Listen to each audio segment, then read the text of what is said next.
Good morning, everyone. My name is Avimashwari. Today I am presenting a poetry and this poet.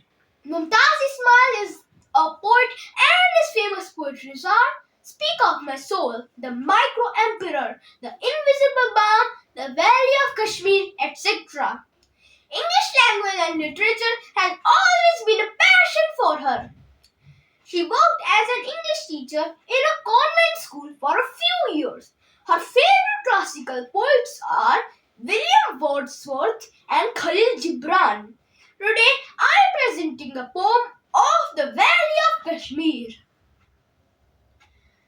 Mumtaz Ismail dedicates this poem to soldiers of Indian Army who laid down their lives for the sake of Kashmir.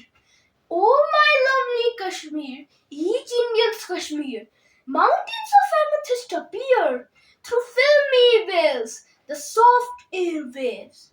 The valley of tall dark pine trees of solemn bloom, dusted in powdery white.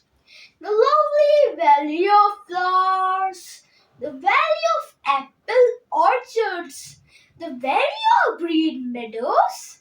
Mountain streams flow with sweet sounds amidst the grasslands. The valley of tulip fields. My mind floats in a small boat in the dull lake's billowy waterways to see nature's glows and throws with delight. Colorful birds chirping in green forests. The land of Santur welcomes you to take in the breathtaking beauty, a glimpse of heaven revealed. Thank you.